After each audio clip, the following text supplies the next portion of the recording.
بسم اللہ الرحمن الرحیم الحمد للہ رب العالمین والصلاة والسلام علی رسولہ الکریم اما بعد رب اشرح لی صدری ویسر لی امری واحلل عقدۃ من لسانی یفقہوا قولی. السلام علیکم ورحمۃ اللہ وبرکاتہ. May peace, blessings and mercy of Almighty Allah be on all of you. آپ کو پتہ ہے کہ سورہ کہف کی اتنی امپورٹنس ہے کہ اللہ کے نبی صلی اللہ علیہ وسلم نے ہماری توجہ اس طرف دلوائی اور ہمیں تلقین کی کہ سورہ کہف کی جو پہلی 10 آیات ہیں، اور ایک اور روایت میں آخری 10 روایات کا بھی ذکر آتا ہے کہ جو بھی ان کو میمورائز کرے گا وہ فتنہ دجال سے بچے گا، جو کہ دنیا میں سب سے بڑا آنے والا ایک فتنہ ہے. اور اس کے علاوہ سورہ کہف کی ویسے بھی بہت امپورٹنس ہے، اس کو ہر جمعے کے جمعے پڑھنے کی تلقین کی گئی ہے. اور سورہ کہف کو سمجھنا بہت ضروری ہے، اس کی تھیم کو سمجھنا بہت ضروری ہے، کیونکہ یہ ایک اینٹی ڈوٹ ہے.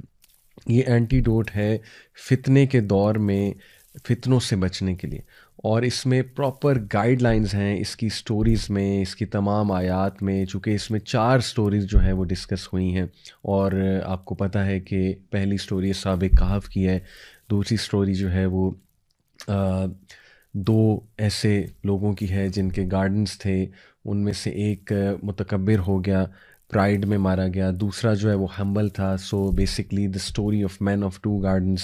اور تیسری جو ہے وہ it is the story of Musa علیہ السلام اینڈ خضر علیہ السلام، the great journey of Musa علیہ السلام ود خضر. اور جو 4 اسٹوری ہے ذوالقرنین کی ہے، اس میں یاجوج ماجوج کا بھی تذکرہ ہے. تو بڑی انٹرسٹنگ یہ اسٹوریز ہیں، اور ہر سٹوری میں ایک منفرد لیسن ہمیں ملتا ہے، اور ہر لیسن کا تعلق جو ہے وہ فتنے کے دور میں جو میں سمجھتا ہوں انٹلیکچوئل چیلنجز آئیں گے مسلمانوں کو، سائیکلوجیکل چیلنجز آئیں گے، ایون جو فزیکل چیلنجز آئیں گے، ان سب کو سامنے رکھتے ہوئے الحمدللہ ہمارے لیے گائیڈ لائنز موجود ہیں. تو اس سے پہلے ہم سورت کا آغاز کریں، میں اس کے کچھ ورچوز اور اس کے کچھ فضائل آپ کے سامنے رکھتا ہوں. کچھ احادیث ہیں. سب سے پہلے یہ الدارمی کی حدیث ہے، اور صحیح حدیث ہے، صحیح الجامع میں بھی مینشنڈ ہے. ابو سعید الخدری رضی اللہ عنہ کہتے ہیں کہ whoever reads سورہ کہف on the night of Jummah, he will have a light that will stretch between him and the ancient Kaaba. اور ظاہر ہے کہ یہ مرفوع حدیث ہے. اسی طرح ایک اور حدیث ہے حاکم کی البہیقی کی، whoever reads سورہ کہف on the day of Jummah will have a light that will shine from him from one Friday to the next. یہ بھی بالکل صحیح حدیث ہے. اور تیسری ابن عمر صلی اللہ عنہ سے مروی ہے کہ اللہ کے نبی صلی اللہ علیہ وسلم نے فرمایا، جو کوئی بھی سورہ کہف جمعے کے دن پڑھے گا، a light will shine for him from beneath his feet to the clouds of the sky.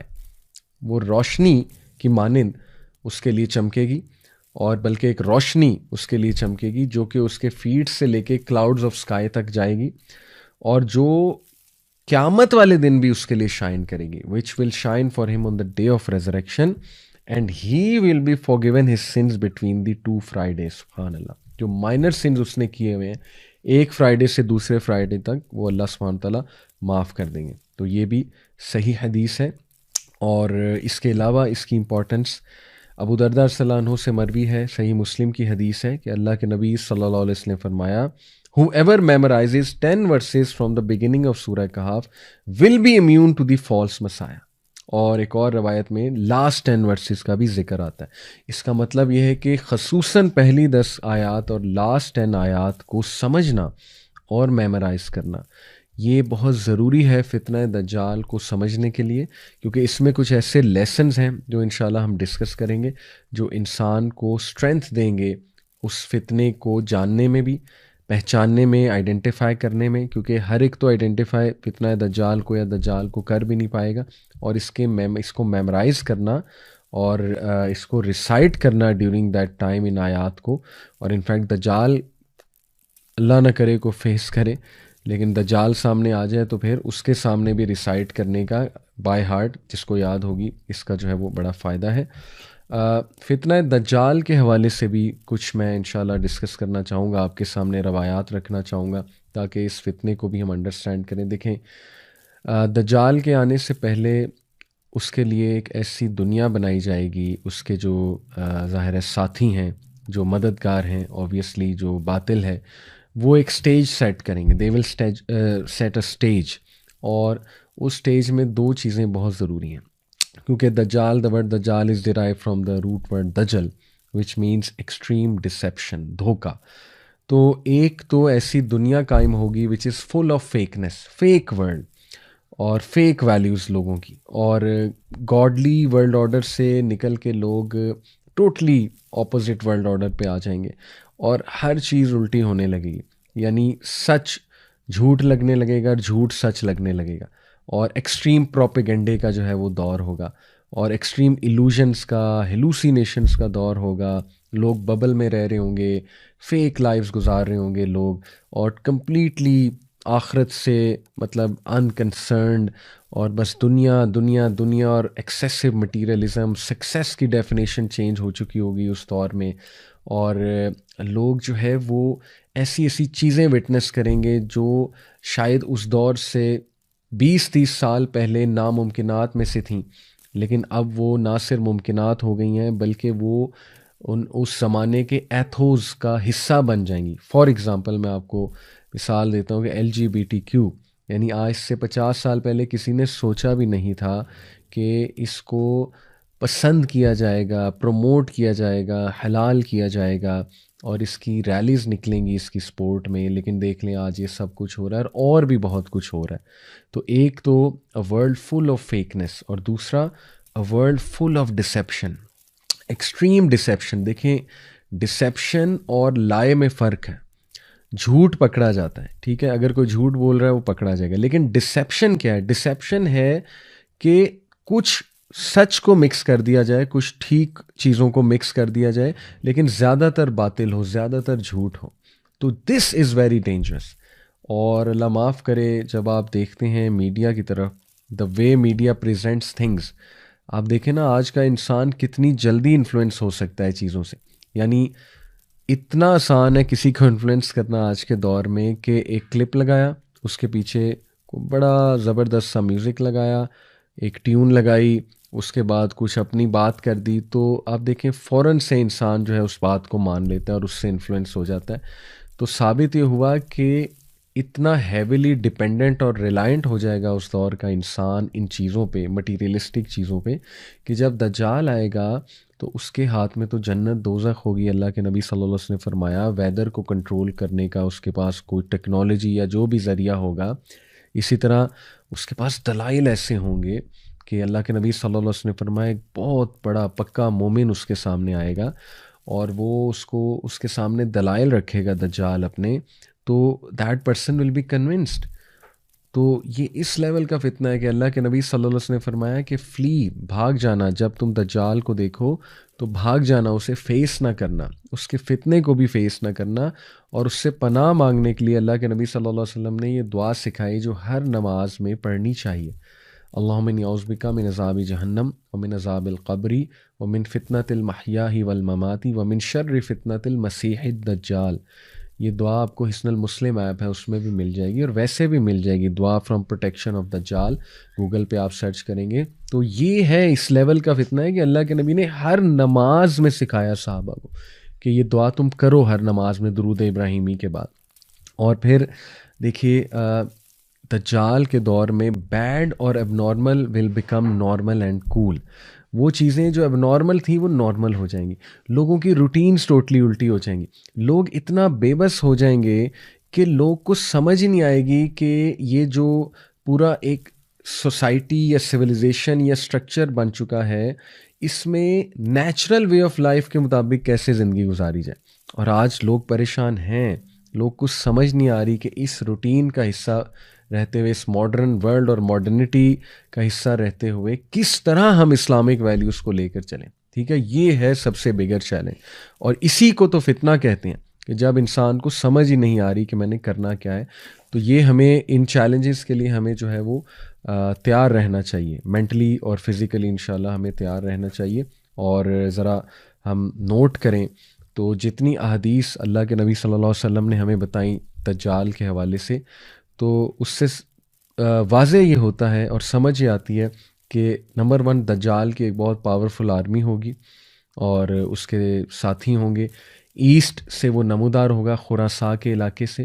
آج کل کچھ لوگ خراساں کو پاکستان سے ریلیٹ کرتے ہیں، وہ کہتے ہیں کہ مدینہ میں کھڑے ہو کے نبی صلی اللہ علیہ وسلم نے 3 بار جو ہے انگلی ایسٹ کی طرف کی تو وہ عریبین سی کی طرف لوگ کچھ استدلال کرتے ہیں کہ وہ عریبین سی ہے یا سندھ کا علاقہ ہے، کیونکہ نبی صلی اللہ علیہ وسلم کے دور کا جو خراساں تھا اس میں سندھ بھی شامل تھا پاکستان کا بارڈرز میں، لیکن اس میں افغانستان کا علاقہ بھی شامل تھا، ایران کا بھی کچھ علاقہ شامل تھا. تو یہ استدلال ناٹ شور کہ ہم حتمی یہ کہہ سکتے ہیں کہ پاکستان سے نکلنا ہے اس نے یا سندھ سے نکلنا ہے، عریبین سی سے نکلنا ہے. ظاہر ہے کچھ لوگ ریلیٹ کرتے ہیں کہ گوادر کے آگے جا کے عریبین سی میں ایک بہت پرانا مندر بھی ہے کالی ماتا کا، اور ہو سکتا ہے وہ جگہ جہاں تمیم الداری گئے تھے. وہ فیمس حدیث آپ لوگوں نے سنی ہے، ایک صحابی جو اس وقت کرسچن تھے، ان کا جہاز 1 مہینے جو سمندر تھا اس میں ظاہر ہے لہروں کی وجہ سے دے گاٹ لاسٹ، 1 مہینے تک وہ لاسٹ رہے.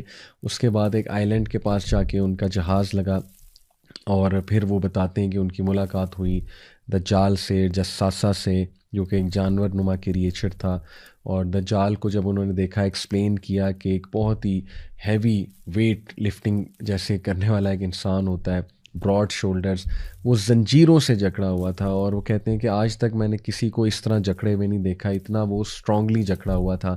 کچھ سوالات اس نے کیے ان سے، اور پھر وہ آ کے سارا واقعہ تمیم الداری نے نبی اکرم صلی اللہ علیہ وسلم کو سنایا، اور اللہ کے نبی نے اکنالج کیا کہ ہاں تم نے اسی کو، تمہاری اسی سے ملاقات ہوئی ہے. تو یہ اپنے طرف واقعات بالکل ٹھیک ہیں.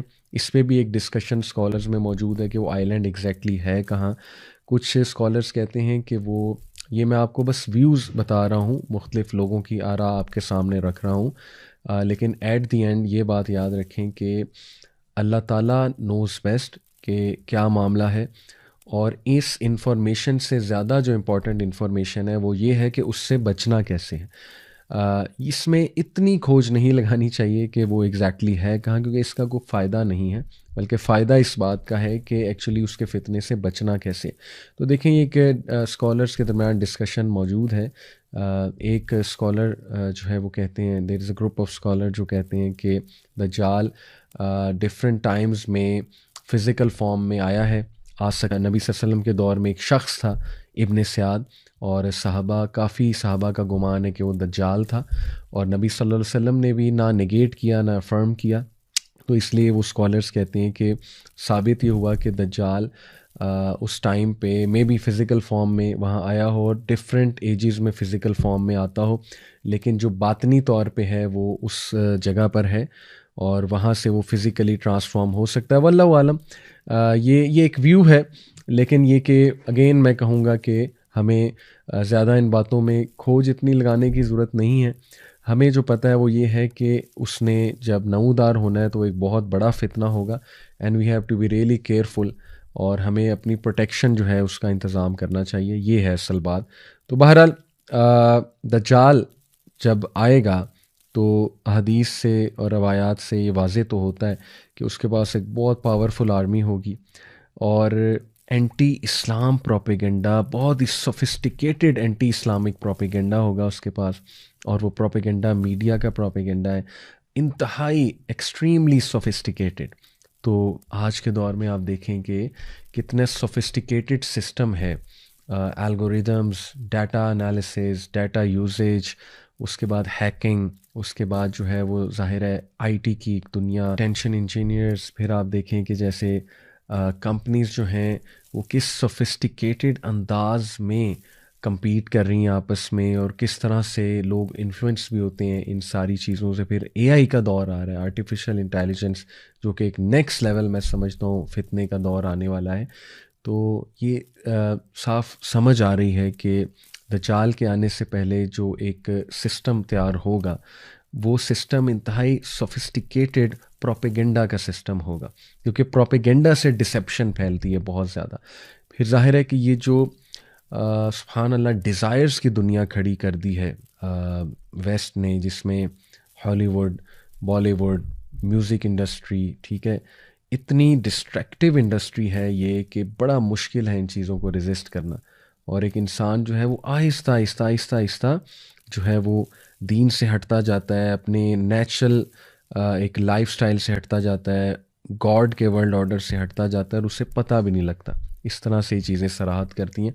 اور پھر یہ بھی محسوس ہوتا ہے حدیث کی روشنی میں کہ اس کے پاس لیٹسٹ ٹیکنالوجیز بھی ہوں گی، بلکہ وہ اس کا ماسٹر ہوگا لیٹسٹ ٹیکنالوجیز کا. اور یہ بھی معلوم پڑتا ہے حدیث سے کہ اس کے پاس سیریمونیل بلیک میجک ہوگا، بہت ہی پوٹنٹ قسم کا. اور اس کے پاس شیاطین بھی ہوں گے، انفلوئنس اوور دا جن. دیکھیں نا، یہ بھی حقیقت ہے کہ جنات کا بھی ایک رول ہے. جنات میں جو برے جن ہیں، شیاطین ٹو بی اسپیسیفک، تو یہ محسوس ہوتا ہے حدیث کا مطالعہ کر کے کہ شیاطین اور بلیک میجک بھی ظاہر ہے اس کے پاس ہوں گے. اور یہ بھی بات پتہ لگتی ہے حدیث کی روشنی میں کہ ایمینس ویلتھ ہوگی اس کے پاس، بہت زیادہ ویلتھ ہوگی، گلیمر ہوگا. اور اس کے آنے سے پہلے کچھ ایونٹس ایسے ہوں گے جو میں آپ کو بتا دوں، جیسے کہ گلوبل فیمن آئے گا، 3 سال تک جو ہے وہ فیمن آئے گا، قحط سالی. اور اس دوران اللہ کے نبی صلی اللہ علیہ وسلم سے صحابہ نے پوچھا تھا نا کہ اگر ہم اس دوران ہوئے تو ہم کیا کھائیں پیئیں گے، ہماری خوراک کیا ہوگی؟ تو نبی صلی اللہ علیہ وسلم نے کہا تھا ذکر کرو، سبحان اللہ، الحمد للہ، اللہ اکبر، لا الہ الا اللہ. یہ جو ذکر ہے اسپیشلی، اس کا صحیح مسلم کی روایت سے ثابت ہے کہ یہ تمہیں کافی ہو جائے گا، یہ والا جو ذکر ہے. تو ذکر کے آپ دیکھیں فزیکل اینڈ اسپرچول بینیفٹس دونوں ہیں. تو دیکھیں یہ آلدو تھوڑا سا لوگ کہیں گے کانسپریسی تھیوری ہے، لیکن یہ بھی پتہ لگتا ہے کہ سیٹینک کلٹس یا جو اکلٹ ریلیجنز ہیں، جو اینشینٹ سمبلز آف آئیڈولیٹری پر چلنے والے ہیں، اور جو فری میسنس کے بارے میں الومیناٹی کا بھی بڑا تذکرہ ہوتا ہے. تو دیکھیں یہ کلٹس ایک حقیقت تو ہیں، سیٹینک کلٹس اور یہ جو اکلٹسٹ ہوتے ہیں. تو یہ بھی ایسا لگتا ہے کہ وہ بھی اسی کی تیاری کے لیے لوگوں کی ذہن سازی کر رہے ہیں، اور may be they are part of the دجالی فتنہ اینڈ دا دجال ورلڈ آرڈر ایز ویل. تو اس میں کچھ پری ایونٹس جو اس سے پہلے ہوں گے انشاءاللہ وہ میں آپ کے سامنے رکھتا ہوں. اللہ کے نبی صلی اللہ علیہ وسلم نے فرمایا، مسند احمد کی حدیث ہے، verily preceding the false messiah will be years of deception. دجال کے آنے سے پہلے ایکسٹریم ڈسیپشن کے ایئرز ہوں گے، یعنی اتنا لوگ کھو جائیں گے اس ڈسیپشن میں کہ سچ جھوٹ لگے گا اور جھوٹ جو ہے وہ سچ لگے گا، اور ہر چیز اپوزٹ ہونے لگے گی. اور بے حیائی جو ہے اس کی ڈیفینیشن ہی چینج ہو جائے گی، ٹرمینالوجیز ہی چینج ہو جائیں گی. لوگ جو ہے وہ جسٹیفائی کرنے لگیں گے سارے گناہوں کو، ساری چیزوں کو. تو یہ ایکسٹریم ایئرز آف ڈسیپشن ہے فالس مسایہ سے کے آنے سے پہلے. اور پھر فرمایا، in which the truth are belied and the liars are believed, the trustworthy are discredited and the treacherous are trusted and the disgraceful speak. یعنی آپ سبحان اللہ دیکھیں کہ ہمارے نبی نے کلیئرلی بتا دیا کہ یہ معاملات چل رہے ہوں گے، اور باقاعدہ ڈسیٹفل اور ڈسگریسفل لوگوں کو ٹرسٹ کیا جائے گا، اور بلکہ وہ لوگوں سے مخاطب ہوں گے، اور لوگ ان کو گلوبل ورلڈ لیڈر سمجھیں گے ان ڈسیپٹیو لوگوں کو. تو سبحان اللہ، اس میں زیادہ ڈیٹیل میں مجھے جانے کی ضرورت نہیں ہے، آپ لوگ سمجھ جائیں گے بہت اچھے سے، جس کی کچھ نظر ہے ظاہر ہے کرنٹ افیئرس پہ کہ what actually is going to happen. سبحان اللہ. تو باقی یہ کہ انشاءاللہ مزید میں آپ کے سامنے جو ہے وہ احادیث رکھتا ہوں کہ اللہ کے نبی صلی اللہ علیہ وسلم نے، صحیح مسلم کی روایت ہے، یہ فرمایا کہ the people will flee from the false messiah into the mountains. اور یہ کون لوگ ہیں جو بچنا چاہتے ہیں؟ کہ لوگ دجال سے بچنے کے لیے، فالس مسیحا سے بچنے کے لیے پہاڑوں کا رخ کریں گے. اور یہ صحابیہ جو رپورٹ کر رہی ہیں اس حدیث کو، ام شارق، یہ کہتی ہیں کہ یا رسول Allah, where will be the Arabs on that day? یا رسول اللہ، عربز کہاں ہوں گے اس دن؟ اللہ کے نبی صلی اللہ علیہ وسلم نے فرمایا، ہم قلیل، دے ول بی فیو، وہ بہت کم ہوں گے. اور یہ صحیح مسلم کی روایت ہے، حدیث نمبر 2945. تو یہ بھی اس کے آنے سے پہلے ایک سائن. اور مڈل ایسٹ میں جو اس وقت حالات ہیں آپ کے سامنے ہیں، اور آپ کو چاہیے کہ مزید کرنٹ افیئرس پہ ایک نظر رکھیں، اور ہمیں چاہیے کہ تیاری. جسٹ ٹو کنکلوڈ، جو فتنہ دجال ہوگا اور جو اس کی ایج ہوگی، اس کے کچھ ایٹریبیوٹس دوبارہ آپ کے سامنے رکھتا ہوں کہ اس میں ایکسٹریم اگنورنس، مس انفارمیشن ہوگی، ایکسٹریم کنفیوژن کا دور ہوگا، انہیلدی فوڈ ہوگا، فیک لوگ ہوں گے، فیک آئیڈینٹی ہوگی، فیکنس ہوگی، ایک آرٹیفیشل دنیا ہوگی، اور ایکسٹریملی مٹیریلسٹک ہو جائیں گے لوگ، مٹیریلزم سے امپریس ہونے والے ہو جائیں گے، اور پھر دجال کو ریزسٹ کرنا ان کے لیے بہت مشکل ہو جائے گا. اور کچھ لحاف جو دجال لوگوں کے مائنڈس پر ظاہر ہے وہ لحاف آئیں گے تاکہ وہ ٹروتھ کو ریکگنائز نہ کر سکیں. اس میں ایک لیئر آف مس انفارمیشن ہے، layer of so called scientific آ ہے، لیئر آف ایکسٹریم ایلوژن ہے، اور لیئر آف گلیمر ہے. تو یہ آج کا دور ہے، اس میں کوئی دوسری رائے نہیں ہے. میں دعا کرتا ہوں اللہ تعالیٰ ہمیں فتنہ دجال سے محفوظ رکھے. اپنا خیال رکھیں، انشاءاللہ دوسری ایپیسوڈ میں آپ سے ملاقات ہوتی ہے.